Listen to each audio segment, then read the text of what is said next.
Olin and Savvy regards to the faculty at Emita, as well as Sally regards to registered guests. Sally, by the way, means undulant or vibrating. This is the main professor, the founder of the school, and I'm here today on Friday, the 4th of November, with an unusual announcement. Well, unusual in what way? Could be said that a lot of what I say is unusual. But I am taking the measure of posting this talk on the Menhir, if I can. I don't think I've ever posted a talk on the Menhir before.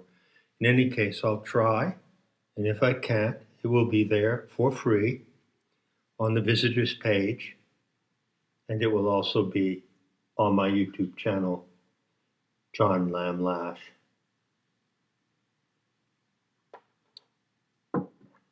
So, what's it all about, Rome? The unit that is indicated in this little post on the Menhir, where you keep updated with the activities of Nemata, is called the Five Skull Crown Instruction. I formerly called it the Five Skull Crown Initiation, and both terms are correct. It is an initiation, but what kind of initiation is it?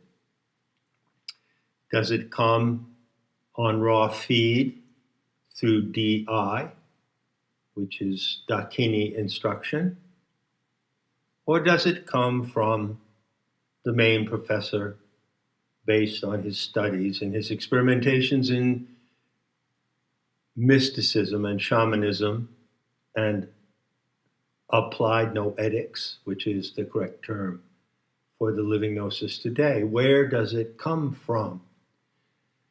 Well, it comes from the maternal instinct of your Divine Mother. I said at the beginning of Planetary Tantra, when I wrote the Tantric Conversion, and I correlated certain deities, female deities, in the Sri Vidya system of India with Gnostic deities, Gnostic aeons, and aspects and emanations of those aeons. You know, Devata simply means an emanation or radiation. So all the Devatas in the Shakti cluster are simply emanations of the living luminosity and intelligence of the mother planet. So I indicated from the beginning that the 10 Devatas, which are called the Mahavidyas, that I drew from the Dravidian system of Eastern mysticism, Hindu mysticism, if you will, are all infernal bitches, and they're not particularly maternal. But one of them is, and I pointed this out. That's why we call her Tantra Mother. Her name in the ancient tradition of the East was Vajrayogini or Dorje Phagmo, to use the Tibetan. That is the white sow goddess. So I said that she has certain maternal qualities. And this teaching of the five skull crown comes from her maternal instinct and my maternal instinct. So what I'm doing in offering this to the faculty and in giving you who are registered visitors this preview is that I'm playing out my mother's side. I'm acting maternally. Now, you can also act maternally. And I wouldn't presume to come at you in this way, making such a statement, if I didn't know that what I do at a certain level of mastery, you could say, you also can do, and I wouldn't bother talking to you if I didn't believe that. You feel me? Now, right here, coming out of the gates, it could certainly be objected that I don't have the capacity, the background, the experience to exhibit and express a maternal instinct, right? So I'm a man, never give birth to a child. I've never given birth to a child, and I can't. And I've never related much to children in my life, and I have not been a parent. Now, I've heard it said in that massive rumor mill of the collective subconscious, which brims over into speech in social and collective language. I've heard it said that no one who has not been a parent has any business talking on what it's like to be a parent. But there's a wonderful comeback to that comment from a Shakta who is close to me, who said, yeah, maybe so. I don't know what it is to be a parent, but I do know what it is to be a child. And who knows better than the child about parenting? Because the child is the target of parenting, you see? So I'm parenting. And in presenting the 5 skull crown instruction, as I said, I'm acting on my maternal instinct, as you can do as well. Now, before I describe what is the 5 skull crown initiation in explicit terms that you will never hear anyone anywhere else or from anyone else but me, I want to say a word about my maternal attitude. You see, and my maternal attitude, by the way, is identical with the maternal attitude of Tantra Mother. There is no difference. Imagine a parent with their child, a young mother with her son of 4 years old. She looks at the child with love and adoration. One presumes this to be the case. And what does she see? And how does she make the connection? If there is genuine love and adoration coming from that biological mother to her biological child, where is the connection? How actually does that bond manifest? Well, you could say, sure, it manifests in the affection she gives to the child and all the wonderful things she does for the child, when it's a child, and hopefully for its well-being and its betterment as it grows up and so forth and blah, blah, blah. And none of that is essential. This is the essential transaction of maternal love happens on the brow. It's on the brow. And when you look at a very small child, when I look at a very small child, I always look at the brow of that child. And you may have done the same. You may have noticed that your attention is drawn to its brow, above the eyes. Of course, you have eye contact with the child, transactions occur, whatever.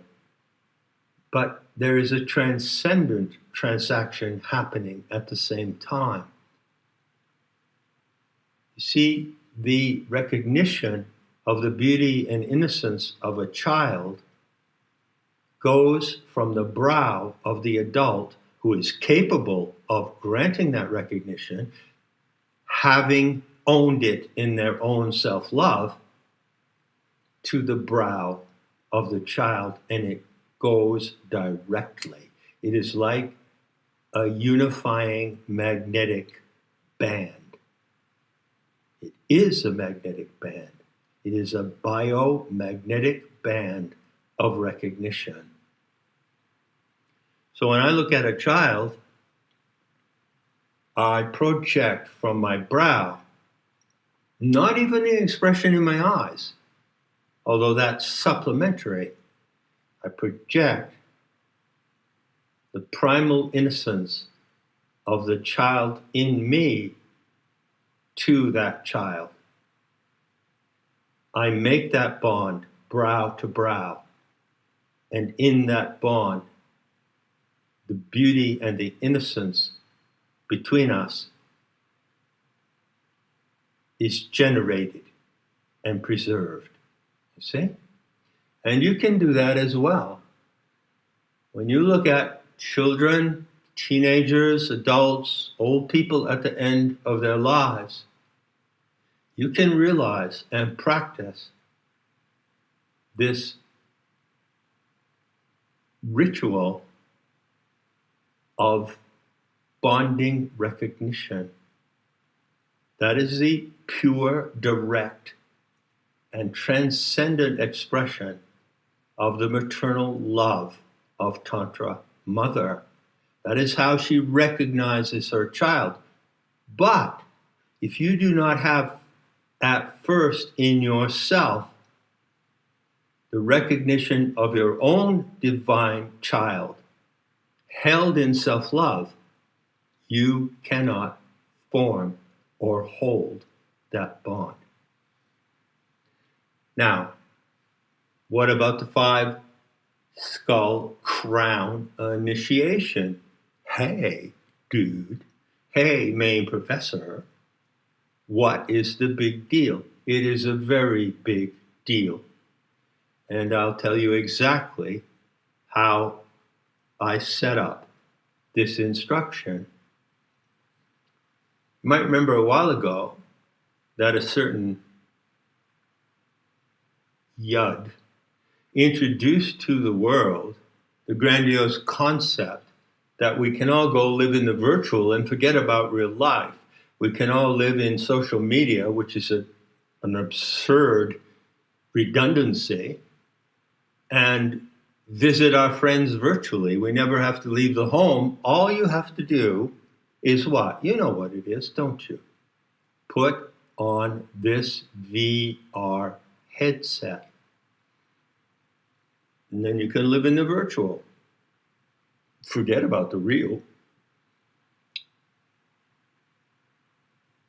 The instruction of the 5 skull crown begins with the assertion that human animals living on Earth at this time, and for some time already, are wearing a VR headset. You are wearing the archontic headset. It's invisible, but it is extremely powerful. And what I did when I began to speak of this particular topic, which, by the way, is probably in the top 10 of premium Gnostic intel on the planet, I made it clear that I made a correlation between that VR headset, which goes across your forehead, covers your eyes, and comes down around the sides and covers your ears as well. I made the point of saying, hey, guess what? I propose that there's a correlation between that VR headset and the 5 skull crown motif that you see everywhere in Buddhist and Vajrayana iconography. If you've ever looked at any of the dangerous guardians, any of the powerful tutelary dakinis, that means teachers, tutelary, you see in those tankas that those powerful female entities, and some male as well, are wearing a 5-skull crown. 2 of the skulls come around to the forehead, back toward the ears. 2 of them are above the eyes, and there is a larger central skull in, guess where? In the middle, in the forehead. So what you need to know is that this instruction tells you that you are wearing this VR headset, and it describes in detail the mechanisms of the headset and how it works through the 2 devices over the ears, everything that you hear, the 2 devices over the eyes, everything that you see, and the central skull in the middle of the forehead, everything that you imagine, especially when you imagine what it means to be human. Now, once you have those 2 images, VR headset and the 5-skull crown, you can switch them back and forth. You can toggle between them. And this is what I do in this unit in Course 4 on Gnosis Today.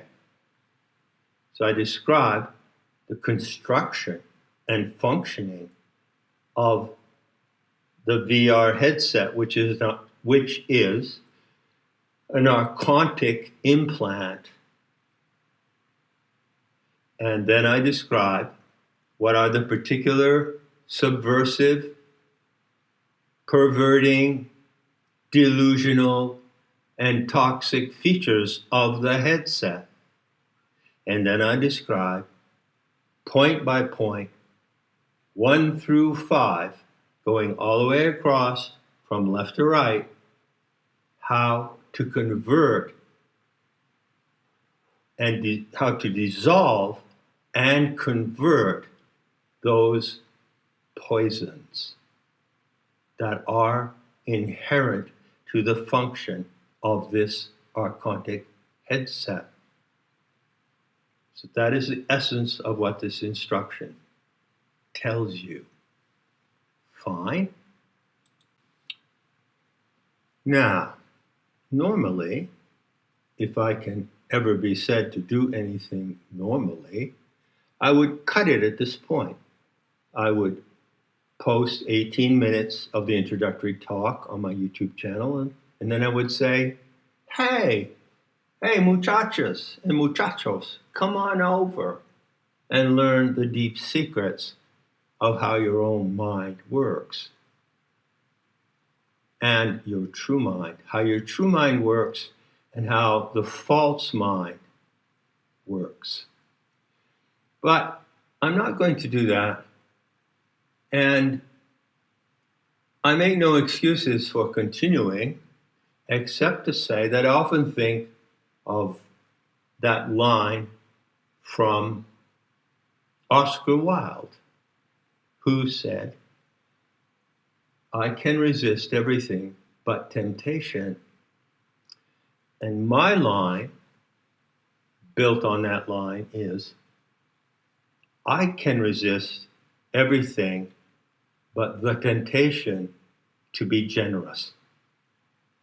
So I'm going to be extremely generous with you. But I warn you, I assure you, although I don't charge for my generosity, it does have its price. That transaction is entirely voluntary, of course, and I neither oblige nor require anyone to meet that transaction. It's a free choice of yours. if you choose to make it. So, what now? What now is going to be this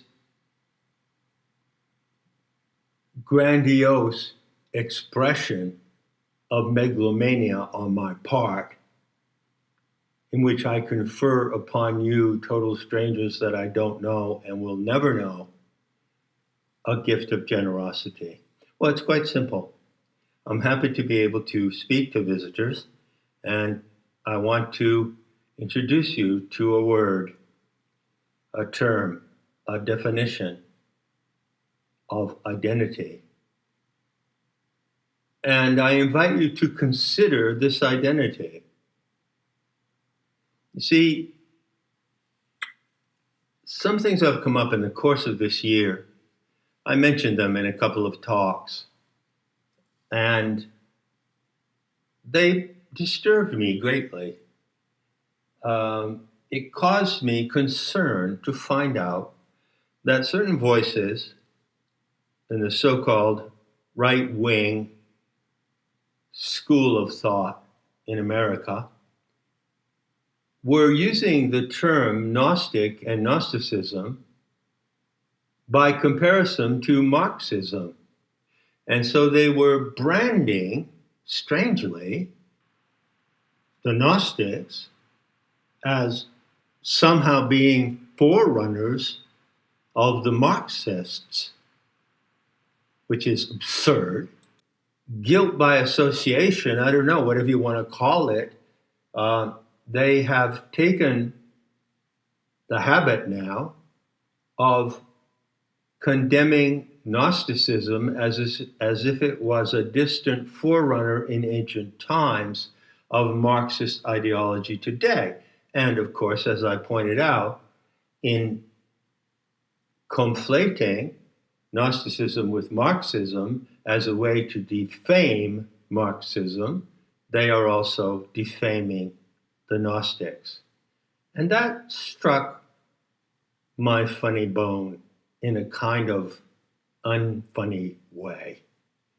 I've been brooding about that for a while, and I came to this conclusion, and that's what I'm here today to share with you, if you'll forgive me lapsing into California idiom. I realized, well, something's got to be done here. I mean, it's still valid within the precincts of the school if I say the living gnosis today is applied noetics, noetic psychology, and I can fucking prove it, so come along for the ride. It's a thrill. That's fine in the inner circle, among us esoteric folks. But I've been trying to get out the Gnostic message in its actual authentic form, not the patristic straw man argument about the Gnostics, falsely alleging what they thought, but what they actually thought. You see, I've been trying to get that out for 15 plus years, right? So when this little glitch or blip came up in the internet media, I said, all right, I guess this is it. I guess the moment has come to phase out the word Gnosticism and Gnostic.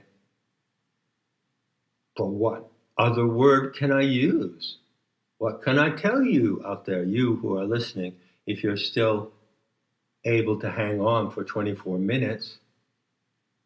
If you care and dare to listen this long, what can I tell you? What name can I give you to replace Gnostic? Maybe you've been attracted to all this jabber of mine, and you think, wow, I guess basically inherently I'm a Gnostic too. I kind of think that way. My imagination works that way. Oh, I love this connection to the wisdom goddess. Maybe I'm a Gnostic. Maybe I should put on that badge. Don't put on that badge.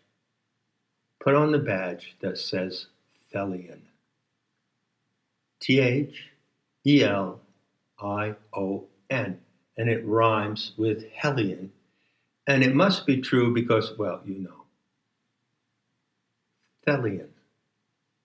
That's the term I propose to replace Gnostic not only as a noun, I am a Thelian, but as an adjective, I follow the Thelian way. So I'm happy to announce this term to you. And now, believe it or not, I'll even explain what it means, because I wouldn't ask you to consider wearing this badge if you didn't know what it means, right? Many people are walking around wearing the badge of Marxist, and they don't have the faintest idea what it means. I wouldn't want to lure you into that kind of nefarious deceit. So, what it means is simple. You see, the root Thel is contained in the name of the consort of the wisdom goddess, Thelete. So it was Thelete and Sophia who designed you. They designed the human genome in the galactic core. This is what the Fallen Guard scenario tells you. By the way, it's an enormous fiction. But as I pointed out somewhere else at some other time, the admitted fiction is more powerful than the non-admitted. So this great fiction, this great fictional narrative says that there were two divine powers in the galactic center, Sophia and Thelete, and they encoded the human genome with 7 specific properties, and then they materially registered those properties in nucleic acid, and that is actually the origin of the human genome, which is the origin of you. No matter what race you belong to, the generic origin of your identity and your physical instrumentality, your body and mind, is the genomic plasma of the anthropos. This is the high teaching of the Thelian way of life. So if you accept that, just for starters, then you are on the road to being a Thelian. But it gets better. Because what does Thelete mean? Well, it's variously translated, but basically it means, or has been translated as, the intended. I'm guessing it's translated that way because of the Greek grammatical form of the word. The intended, that which is intended, is Thelete. And if you recognize and dwell in that which is intended, then you are a Thelian, rhymes with Hellion, which means basically that Thelians are apt to cause a hell of a lot of trouble for other people who are not Thelians. Fair enough? So hang on. I'm wrapping it up. That which is intended. Well, suppose I happen to be sitting with you on your deathbed. You're going to die, and you know it, and you're going to die in 5 or 10 minutes, but you're still coherent. You can understand what's said to you. You can respond, and I say, hey, you, hey, muchacha, or muchacho, hey, kid, tell me, there's your life. Was that what you intended it to be? You see, this is the core of the existential tragedy of the human condition. There are so many cases. There is an imaginary number of people, a vast number, who live their lives not as they intended it. but as they were told to live their lives. They saw what they saw through the VR Archontic headset. They heard what they heard through the devices of the headset that go over the ears. And they followed that information, indoctrination, implication, insinuation, and they ended up living a life which was not the life they intended to live. So I ask you, how are you going to live the life that you, as a free and sovereign divine child of the Aeonic Mother, an actor in the world drama she dreams, going to live the life you intend to live, independent of any influences, even mine?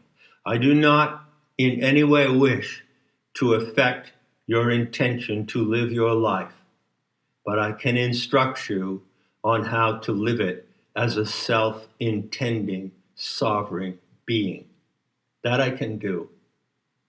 And in that respect, I can invite you to become a Thelian. Enough said. And I'll be seeing you in the beauty to come.